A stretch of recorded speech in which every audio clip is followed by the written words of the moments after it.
जय माता दी।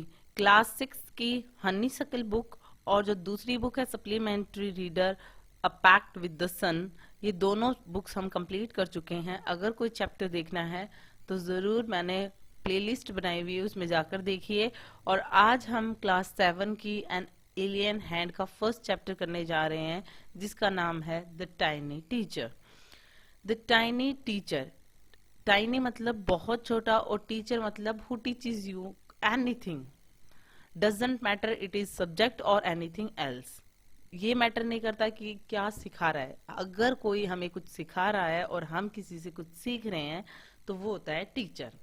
तो द टाइनी टीचर कौन है वो हम देखेंगे, और बहुत इंटरेस्टिंग स्टोरी होने वाली इस चैप्टर की, जरूर आपको सीखने को मिलेगा। तो शुरू करते हैं हमारा चैप्टर। दो so very small the ant is unbelievably intelligent and hardworking। अब यहाँ पे आप जान चुके हो कि कौन, जिसका हम इस चैप्टर में बात करने वाले हैं, टाइनी टीचर है कौन, तो वो है एंट। एंट जो होती हैं वो हम जानते हैं कि कितनी स्मॉल होती हैं, लेकिन सच में बहुत ज्यादा इंटेलिजेंट होती हैं और हार्ड वर्किंग होती हैं।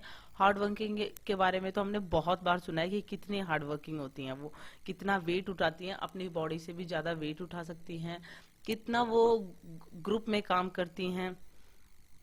Among the various kinds, the commonest ant is black और रेड। और हमने बहुत सारी एंट देखी हुई हैं, बहुत सारी चींटियां देखी हुई हैं, लेकिन जो कॉमनेस्ट जो चींटियां होती हैं वो सबसे कॉमनली आपको देखने को मिलती हैं, वो ब्लैक और रेड होती हैं, जिसमें से रेड से हमें कुछ ज्यादा ही डर लगता है। Ants live in comfortable homes called ant hills.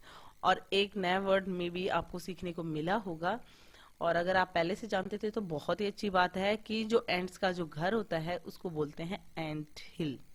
Okay, so keep it in mind. Now move on. Name the smallest insect you have seen and the wisest. सबसे छोटा इंसेक्ट और सबसे बुद्धिमान इंसेक्ट आपने जो देखा है उसका नाम बताओ। Is it the fly? क्या वो एक मक्खी है? No, it isn't. Is it the mosquito? No, not the mosquito. कि क्या वो मक्खी है? नहीं नहीं। क्या वो मॉस्किटो है, मच्छर है? नो, मॉस्किटो भी नहीं है। Then it must be the worm. फिर वो कोई वर्म होगा? No, none of these. नहीं, इनमें से तो कोई नहीं। तो फिर वो क्या है जो स्मॉलेस्ट है और वाइजेस्ट है? इट इज द एंट। वो एक चींटी है। The commonest, the smallest, but the wisest. सबसे ज्यादा कॉमनली पाया जाता है ये इंसेक्ट, सबकी देखी हुई होती है चींटियां, सबसे स्मॉलेस्ट होती हैं, सबसे वाइजेस्ट इंसेक्ट होती हैं। The story of an ant's life sounds almost untrue. जो स्टोरी है आंट की लाइफ की, ऐसा लगेगा जैसे कि ऐसा हो नहीं सकता, but people have kept ants as pets and have watched their daily behavior closely। लेकिन आपने बहुत सारा देखा है कि कई बार तो एंट्स आपके घर में वैसे ही मिल जाते हैं। कई एंट्स को एज ए पैट रखा है उन्होंने अपने घर पे, और उनकी डेली लाइफ को बहुत अच्छे से वॉच किया है, उनके बिहेवियर को वॉच किया है, और तब जाकर इस कंक्लूजन पे पहुंचे हैं, मतलब ये फैक्ट इकट्ठे किए हैं, और ये चींटियों के बारे में बिल्कुल सही है।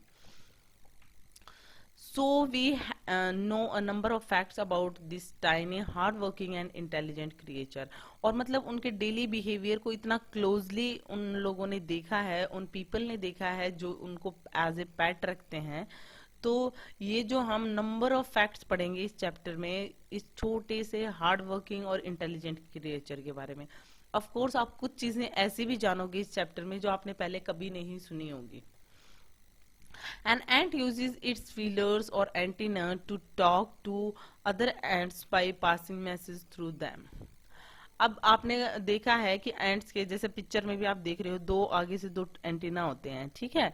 यहाँ पे आप देख रहे हो ये दोनों, ये जो एंटीना होती हैं इनका यूज करके जो एंट्स होती हैं वो एक दूसरे से बात करती हैं। इनको एंटीना भी कहते हैं और फीलर्स भी कहते हैं। फीलर्स मतलब फील करने के लिए, कि मतलब एक दूसरे को महसूस करती हैं चींटियां, उनको एक दूसरे को मैसेज इनके थ्रू वो पास करती हैं एक से दूसरी एंट के पास में। तो ये जो एंटीना है ये कितने इंपॉर्टेंट है ये आप जान गए हो। Watch a row of ants moving up और डाउन द वॉल। कभी देखो कोई रो जा रही होती है एंड्स की, कभी ऊपर नीचे वॉल के ऊपर चल रही होती हैं. Each ant greets all the others coming from the opposite direction by touching their feelers. और आपने बहुत बार देखा होगा, जैसा कि पिक्चर में बनाया हुआ है, एक लाइन उधर से आ रही है, एक एंड्स की ऑपोजिट डायरेक्शन में आ रही है, तो हमेशा वो एक दूसरे से मिलते हैं, एक दूसरे को ग्रीट करते हैं. मतलब जो भी उनका वे होता है जिसमें वो नमस्कार या हेलो जो भी करते हैं, वो एक दूसरे को ग्रीट करते हैं. और कैसे करते हैं? वो एक दूसरे के जो एंटीना या फीलर्स जो होते हैं उनको टच करके, जैसा कि ये दो बड़ी एंट्स कर रही हैं, ये एक दूसरे को ग्रीट कर रही हैं, एक दूसरे के फीलर्स को टच कर रही हैं, जो एंटीनाज हैं वो टच हो रहे हैं. होप आपको इस पिक्चर को देख के और ज्यादा क्लियर हो गया. अब आके देखते हैं. अब ये एंट्स की पिक्चर है जिसमें जो एंट्स हैं ये एक ट्री के नीचे हैं. बहुत बार देखा होगा इस तरीके से मिट्टी के जो मतलब जो हैं एंट हिल्स बनाकर वो रहती हैं. जो हाउस होता है उसको एंट हिल्स बोलते हैं. ऐसे आपने बहुत बार देखा होगा, पेड़ों के नीचे, कोई गार्डन में, कहीं ना कहीं देखा होगा. ऐसे मतलब मिट्टी सी रहती है, उसमें होल्स से रहते हैं, उसमें से बहुत सारी चींटियां आती और जाती रहती हैं. There are many kind of ants. हमें पता है बहुत प्रकार की चींटियां होती हैं. The commonest among them are the black और रेड वंस. जैसा कि अभी स्टार्टिंग में बताया था, जो सबसे कॉमन चींटियां होती हैं वो ब्लैक और रेड होती हैं. We have seen them since we were children. हम ऐसी चींटियों को जब तब से देख रहे हैं जब से हम बच्चे थे. हम सब ने देखी हुई है चींटियां, but haven't paid enough attention to them. लेकिन हमने कभी इतना ध्यान नहीं दिया चींटियों पे. So where do they live. आपको पता है वो कहाँ रहती हैं? In their comfortable homes called nests और एंट हिल्स. जैसा कि बताया है कि जो वो कहाँ रहती हैं, वो अपने कंफर्टेबल होम्स में रहती हैं, जिसे हम क्या कहते हैं? एंट हिल्स या फिर नेस्ट्स भी बोलते हैं. जैसे बर्ड्स नेस्ट्स में रहते हैं, इनके घर को भी नेस्ट भी कह सकते हो और एंट हिल भी कह सकते हो. Each has hundreds of little rooms and passages. आपने देखा होगा कि मतलब जो एंट हिल्स होते हैं ऐसे मिट्टी का ढेर सा बना रहता है, उसमें अगर अंदर की साइड देखो या कई बार बारिश में काफी पानी अंदर चला जाता है. मतलब अंदर होल्स के अंदर बहुत सारे रूम्स बनाए होते हैं, मतलब उनके थ्रू भी और भी रास्ते जा रहे होते हैं, छोटे छोटे वो बना के रखती हैं. In some of these rooms the queen ant lays eggs. और इनमें क्या होता है कि कुछ जो रूम्स होते हैं उनमें तो क्वीन आंट जो है अंडे देती हैं. जो क्वीन एंट होती हैं वही अंडे देती हैं. और इनमें कुछ रूम्स में तो अंडे होते हैं. Other are nurseries for the young ones called ग्रुब्स.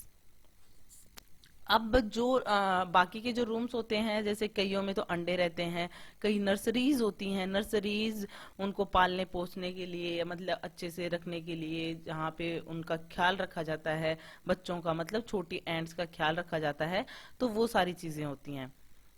और जो छोटे बच्चे होते हैं, जो चींटियों के जो छोटे बच्चे होते हैं, जो यंग वंस होते हैं, उनको क्या बोलते हैं? ग्रब्स. तो ये आप ध्यान रखेंगे, चींटियों के बच्चों को कहते हैं. Workers have their. अब देखो ये आप पिक्चर में देख सकते हो कि इसके अंदर जो बता रखा है एक एंट हिल का अंदर का, कि मतलब किस तरीके से अंदर चींटियां जाती हैं, अपना स्टोर करती हैं. कोई रूम स्टोर होता है, कोई नर्सरीज होती हैं, कहीं पे एग्स हैं जो क्वीन एंट ने दिए हुए हैं, और कईयों में ग्रब्स को रखा जाता है, मतलब छोटे यंग वंस जो चींटियां होती हैं. वर्कर्स का क्या काम होता है? Workers have reserve quarters. Workers के कुछ रिजर्व क्वार्टर्स होते हैं. They spend most of their time searching for food. और वर्कर्स किस में रहते हैं? क्वार्टर्स में रहते हैं. और उनका ज्यादातर टाइम किस में निकलता है? सर्चिंग फूड में, मतलब खाना तलाशने में. Some rooms serve as store houses for this food. और जो वर्कर्स जो फूड इकट्ठा करके लेके आते हैं, तो वहां पर क्या होता है? एंट हिल्स के अंदर कुछ स्टोर हाउसेज होते हैं जिसमें वो अपना खाना रखते हैं. Soldiers have separate barracks. और सोल्जर्स के पास में बैरक्स होते हैं. मतलब बैरक्स क्या होती हैं? Home for the soldiers. Soldiers के जो घर होते हैं उनको स्पेशली क्या नाम देते हैं? बैरक्स. तो बैरक्स में सोल्जर्स रहते हैं. No worker have ever tried to live in a soldier's house. No soldier have ever gone out searching for food. मतलब सब अपना अपना काम करते हैं, जो उन्हें काम अलॉट होता है. कोई भी वर्कर ऐसा नहीं होता है कि वो सोल्जर के घर में जाकर रहने लग जाए, या फिर कोई भी सोल्जर ऐसा नहीं होता है कि वो फूड की तलाश में बाहर जाए, क्योंकि वो वर्कर का काम है तो वो वही करेंगे, वो फूड सर्च करने नहीं जाते हैं बाहर। नो वर्कर और सोल्जर और cleaner has ever harmed a grub. और कोई वर्कर, कोई सोल्जर, कोई क्लीनर ऐसा नहीं होता है चींटियों में जो कि कोई एक यंग वंस को हार्म करे, मतलब कोई भी ग्रब को नुकसान पहुंचाए, क्योंकि वो जो छोटी चींटियों के बच्चे होते हैं उनको कौन परेशान करेगा, कोई भी नहीं करता, क्योंकि वो सारे साथ में मिलकर काम करते हैं, कोऑर्डिनेशन के साथ काम करते हैं वो। तो कोई भी उनके जो लिटिल यंग वंस होते हैं उनको कोई भी परेशान नहीं करता है। Okay, so you see an ant's life is very peaceful. तो आप देखते हो कि एक जो आंट की जो लाइफ होती है वो काफी शांति से भरी हुई होती है। क्यों? क्योंकि सबको अपने अपने काम से मतलब है, सब अपने काम में बिजी होते हैं, कोई किसी को डिस्टर्ब नहीं करता, कोई यंग वंस को नुकसान नहीं पहुंचाता, तो कोई लड़ाई झगड़े का कोई कारण ही नहीं है। Each does its share of work intelligently and bravely and never fights with other members of the group. ऐसा क्यों है? इतने पीसफुली कैसे रह लेती हैं एंड्स? इसलिए रह लेती हैं क्योंकि वो अपना जो वर्क होता है वो काफी इंटेलिजेंटली करती हैं, काफी अच्छे से करती हैं, ब्रेवली करती हैं, और एक दूसरे से बिल्कुल भी नहीं लड़ती हैं। दूसरे जो ग्रुप के मेंबर होते हैं जैसे वर्कर सोल्जर से लड़ रहे हैं, ऐसा उनमें नहीं पाया जाता है। वो अपने अपने काम से मतलब रखती हैं, वो कभी भी दूसरे ग्रुप्स के साथ में लड़ाई नहीं करती हैं, इसलिए वो काफी पीसफुली रहती हैं। अब ये कुछ कॉम्प्रिहेंशन चेक है हमारी बुक में, और फिर आगे फिर से चैप्टर शुरू होता है। अब आगे और भी आपको बहुत कुछ जानने के लिए मिलेगा, देखते हैं।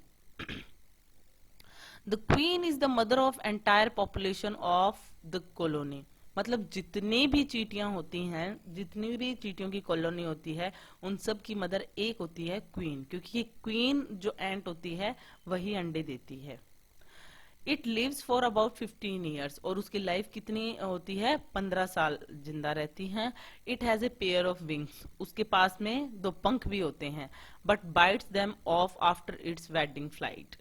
और लेकिन उसको वो खा जाती है जब उसकी वेडिंग फ्लाइट होती है। वेडिंग फ्लाइट क्या होती है कि जब एक जो एंट होती है, वो फीमेल एंट जो होती है जिसके 2 पंख होते हैं, वो उड़ती है और एक मेल एंट के पास में जाती है, उसको कहते हैं wedding flight.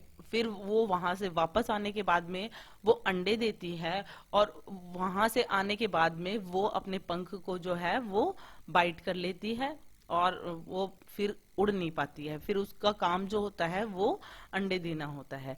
This flight takes place on a hot summer day, और ये फ्लाइट वो कब लेती है?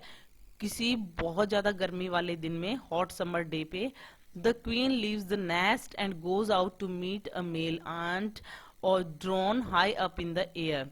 जैसा कि अभी मैंने बताया कि वो मेल आंट के पास में जाती है, जिसको मेल आंट भी कह सकते हैं, और एंट भी कह सकते हैं, और ड्रोन भी कह सकते हैं। तो ड्रोन भी कह सकते हो आपकी ड्रोन के पास जाती हैं, और फिर उसके बाद में high up in the air, और उसके बाद में वो वहां से जब वापस आती है तो अपने विंग्स जो हैं वो बाइट कर लेती हैं। On its return to earth it gets rid to its wings and then does nothing but lay eggs, और उसके बाद में उसका काम होता है सिर्फ अंडे देने का। Eggs hatch and grubs come out, और फिर एग्स को हैच किया जाता है, उसके बाद में कुछ टाइम बाद में ग्रब्स मतलब यंग वंस जो होते हैं, यंग जो एंट्स होती हैं वो बाहर आ जाती हैं। सोल्जर्स गार्ड देम, और सोल्जर्स का क्या काम होता है? उन छोटे छोटे बच्चों का ख्याल रखना, उनको गार्ड करना। Workers feed and clean them and also carry them about daily for airing, exercise and sunshine. और फिर वर्कर्स का क्या काम होता है? सोल्जर्स का काम होता है उनकी सुरक्षा करना। वर्कर्स का काम होता है उनको रोज फीड करवाना, साफ सुथरा रखना, और उनको डेली एयरिंग के लिए, एक्सरसाइज और सनशाइन के लिए लेकर जाना। फिर क्या होता है? 2 or 3 weeks later grubs become cocoons and lie without food or activity for 3 weeks more।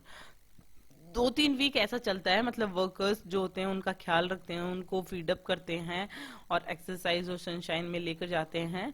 2 और 3 वीक्स के बाद में ग्रब्स जो हैं वो कोकून बन जाते हैं। कोकून मतलब यहाँ पे आप देख रहे हो ऊपर आपने पिक्चर में देखा है कि वर्कर्स लेकर जा रहे हैं इनको, ठीक है, जो यंग वंस हैं इनको ग्रब्स को लेकर जा रहे हैं सनशाइन एयरिंग के लिए और एक्सरसाइज के लिए। और उसके बाद में 2-3 वीक के बाद में ऐसा होता है कि वो कोकून में चेंज हो जाते हैं। अब यहाँ पे देख रहे हो अपने बाहर एक शेल सा डिस्कवर कर लिया इन्होंने, और उसके बाद में वो 2-3 हफ्ते तक कुछ भी नहीं खाते हैं। मतलब जो कोकून होते हैं वो कोई एक्टिविटी नहीं करते हैं, कोई खाना नहीं खाते हैं, वो उसके अंदर ही रहते हैं फॉर 3 वीक्स मोर, 3 हफ्ते और वो ऐसा ही करते हैं। Then the cocoons break and perfect ants appear. और उसके बाद में कोकून जब टूटता है तो देख रहे हो इसमें पिक में कि एक चींटी बाहर आती है। Now it's time for teaching and training.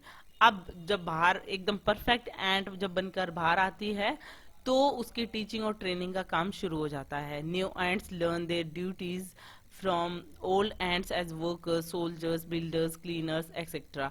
और जो नई एंट्स जो बाहर आती हैं वो जो पुराने जो चींटियां होती हैं जो कि वर्कर होती हैं, कुछ सोल्जर होती हैं, कुछ बिल्डर्स होती हैं जो कि एंट हिल्स बनाती हैं, कुछ क्लीनर्स होती हैं, इन सब से काम सीखती हैं वो। After a few weeks training, the small ants are ready to go out into the big world of work। और फिर कुछ हफ्तों की ट्रेनिंग के बाद में जो छोटी वो जो चींटियां होती हैं वो अब बाहर के वर्ल्ड में जाने के लिए और वहां काम करने के लिए रेडी हैं। An ant hill is a home not only for ants but also for some other creatures like beetles, lesser breeds of ants and the green fly। अब आप ये जानना चाहते हो कि मतलब ऐसा कैसे हो सकता है कि मतलब सिर्फ एंट हिल में सिर्फ चींटियां नहीं रहती हैं, कुछ और भी क्रिएचर्स रहते हैं जैसे कि बीटल्स, कुछ मतलब और भी इंसेक्ट हैं जो चींटियों के साथ में रहते हैं। ओके, तो बीटल रहते हैं और अदर जो लेसर और जो ब्रीड है एंड्स की वो रहती हैं, ग्रीन फ्लाई रहते हैं, मतलब इस तरीके के और भी इंसेक्ट्स उनके साथ में रहते हैं। क्या आपने सोचा है वो क्यों रखती हैं अपने साथ में? Why do ants want these alien creatures to live in their nests? क्यों चींटियां अलाउ करती हैं इन एलियन क्रिएचर्स को, मतलब बाहर के क्रिएचर्स को अपने नेस्ट में या एंट हिल्स में रहने के लिए क्यों अलाउ कर देती हैं? फॉर सेवरल रीजंस, इसके कुछ कारण हैं। Some give off smell pleasant to the ant senses. कुछ तो स्मेल के लिए रखते हैं कि मतलब कुछ इंसेक्ट जो हैं वो अच्छा स्मेल करते हैं, मतलब स्मेल स्प्रेड करते हैं, तो एंट्स उनको रखती हैं क्योंकि एंट्स को उनकी स्मेल अच्छी लगती है। ओके, तो उनको भी डिओ और परफ्यूम की जरूरत होती है एंड्स को, इसलिए वो उनको रखती हैं। समझ रहे हो? अदर्स गिव स्वीट जूसीज, कुछ अच्छे स्वीट जूसीज उनको देते हैं। And some are just pets or any play things like cats and dogs to human beings. और कुछ तो जस्ट पैट्स के तौर पे रखते हैं कुछ इंसेक्ट्स को, जैसे कि हम भी तो रख लेते हैं कैट्स और डॉग्स को, ह्यूमन बींग्स भी तो रखते हैं बस खेलने के लिए और एंटरटेनमेंट के लिए। तो ऐसे ही कुछ इंसेक्ट्स को तो वो वैसे ही रख लेती हैं एंटरटेनमेंट के लिए। The green fly is the ends cow. और जो ग्रीन फ्लाई होती है वो तो एंड्स की काउ होती है, मतलब गाय होती है। तो मतलब चींटियों की गाय कैसे होगी वो? क्योंकि वो चींटियों जैसे गाय को ह्यूमन बींग्स कैसे यूज करते हैं वैसे ही चींटियां भी उन ग्रीन फ्लाई को यूज करती हैं। तो गाय का हम क्या यूज करते हैं? दूध के लिए, और वैसे ही वो भी मिल्क के लिए, दूध के लिए ग्रीन फ्लाई का यूज करते हैं। ठीक है, तो ग्रीन फ्लाई जो इंसेक्ट है उसको एज ए काउ यूज करते हैं। ओके, ग्रीन फ्लाई आपने देखा होगा, हरा सा छोटा सा कीड़ा होता है, कभी आपने देखा हो तो स्मॉल सा होता है बिल्कुल, तो उनको एज ए काउ यूज करते हैं। The green then the ants train it to give honey dew like milk with the touch of their antenna. और फिर उनको क्या करते हैं? ट्रेन करते हैं, हनी ड्यू देते हैं। वो ग्रीन फ्लाई इनको क्या देते हैं? हनी ड्यू। हनी ड्यू कैसा होता है? बिल्कुल दूध के जैसा होता है, और वो अपनी एंटीना के टच से उससे वो ले लेते हैं। They milk it just as we milk the cow. और वो हम जैसे गाय का दूध निकालते हैं ना, उसी तरीके से वो भी उसको मिल्क करते हैं, वो भी उससे लेते हैं, मतलब मिल्क लेते हैं, हनी ड्यू उससे लेते हैं ग्रीन फ्लाई से। Have humans learned as much as ants have? Perhaps they have, but they haven't put their learning to good use. मतलब ह्यूमंस ने भी बहुत कुछ सीखा है, जैसे एंड्स के पास में भी बहुत कुछ है, इंटेलिजेंस है, बहुत कुछ उसने सीखा भी है, लेकिन इतना ह्यूमंस यूज नहीं करते हैं जितना कि चींटियां यूज करते हैं। तो मतलब गुड यूज के लिए यूज करती हैं चींटियां। अब हमारे पास जो नॉलेज होती है हम उसे गुड यूज के लिए कई बार नहीं भी यूज करते हैं। कई लोग होते हैं ऐसे जो नहीं यूज करते हैं, लेकिन चींटियां जो होती हैं उनकी लाइफ काफी पीसफुली होती है और वो काफी अपनी चीजों को बहुत अच्छे से गुड यूज के लिए यूज करती हैं। They may still learn a few things from the tiny teacher.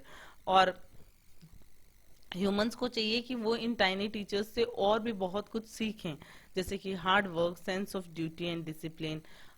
Hard work करना सीखें, sense of duty and discipline सीखें, कि मतलब जो वर्कर्स होते हैं, जो क्लीनर्स होते हैं, सब अपना अपना वर्क होता है, टाइम टू टाइम करते हैं, अपने काम में कोई काम चोरी नहीं करते हैं। तो अपना डिसिप्लिन से काम करना चाहिए और अपनी ड्यूटी को समझना चाहिए। Cleanliness, care for the young once, तो साफ सफाई और अपने जो छोटे बच्चे होते हैं उनकी देखभाल, and above all a firm loyalty to the land where they live. और सबसे बड़ी चीज तो ये होती है, जहां पर आप रह रहे हो उस लैंड के लिए लॉयल्टी। जैसे हम जहां रह रहे हैं, हमारी धरती माता के लिए हमारी लॉयल्टी, वो भी जहां रहती हैं उसके लिए लॉयल रहती हैं। तो सबसे बड़ी चीज होती है कि उनसे अच्छी अच्छी चीजें सीखनी चाहिए। तो ये जो टाइनी टीचर्स हैं कितने अच्छे से और पीसफुली रहते हैं, तो ह्यूमन बींग्स को भी इनसे सीखना चाहिए। कुछ चीजें हमें ऐसी बता रखी हैं यहाँ पे एट द एंड, बहुत अच्छा ये जो 2-3 लाइंस में बता रखा है कि हमें hard work, sense of duty and discipline, cleanliness, care for the young ones, और सबसे बड़ी चीज है loyalty to the land where we live, कि जहां पर हम रहते हैं उस लैंड के लिए लॉयल्टी है। तो ये सारी चीजें हमें उन टाइनी टीचर्स से सीखनी चाहिए। So it is all about it. Hope you like this chapter. If you like it, please hit the thumbs up button, please please please subscribe the channel, put your views and suggestion in comment section. So thank you.